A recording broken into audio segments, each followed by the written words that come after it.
Noong 2006, si Kim Chiu ay madalas lamang manood kay Paolo Avellino sa Starstruck, isang artista search na ipinalabas sa GMA7.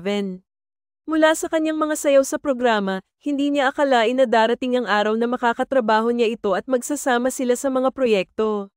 Ngayon, hindi lang siya manonood kay Paolo kundi magkasama pa sila sa mga proyekto, isa na rito ang kanilang upcoming na pelikula. Sa isang press conference kamakailan para sa kanilang bagong proyekto na My Love Will Make You Disappear, ibinahagi ni Kim na hindi niya talaga inaasahan na makakatrabaho si Paolo. Ayon pa sa kanya, hindi ko alam na makakatrabaho ko ito sa 18 years sa industry. Kailan ba ako nag-16 years na pagiging artista? Kasi sabay kaming nagsimula, mas matanda ka lang sa akin.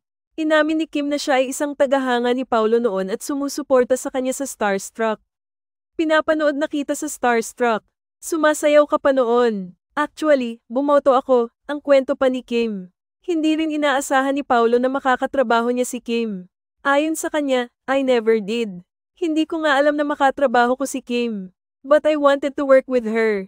Never ko talagang in-expect kasi after a while, nag-iba na rin yung tahak ng mga gusto kong gawin. So hindi ko alam na kay Kim pala ang bagsak ko. Ang unang pagkakataon na nagtrabaho sina Kim at Paolo ay sa teleseryeng Linlang, at kasunod nito ay ang Philippine adaptation ng What's Wrong with Secretary Kim.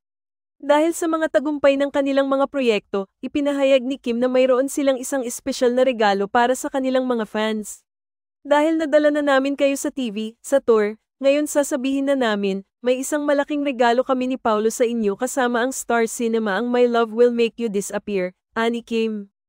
Ang pelikulang ito ay isang romantic comedy na conceptualized ni Prime Cruz, isinulat ni na Patrick Valencia at Isabella Policarpio, at idinirect ni Chad Videns. Ipapalabas ang pelikula sa mga sinehan sa buong bansa sa darating na ika-26 ng Marso. Habang si Kim at Paolo ay parehong matagal na sa industriya, tila ipinagkaloob sa kanila ang pagkakataon na magsama sa mga proyekto ngayon lamang. Tinutukoy ng kanilang mga tagahanga ang kanilang chemistry at kung paano ito nagpapa-excite sa mga paparating na palabas. Sa kabila ng kanilang mga karera at tagumpay, nanatiling humble at magaan ang kanilang relasyon, kaya't inaasahan ng kanilang mga tagahanga ang higit pang mga proyekto na kanilang pagsasamahan sa hinaharap. Sa kabila ng pagkakaiba ng kanilang mga simula sa showbiz, tila nagtagpo ang kanilang mga landas sa tamang panahon, at ang bawat proyekto nilang magkasama ay nagbibigay tuwa at inspirasyon sa kanilang mga taga-suporta. Hinihintay na ngayon ng lahat ang kanilang pelikula na tiyak na magiging hit sa mga manunood. Ano ang sa inyo sa balitang ito?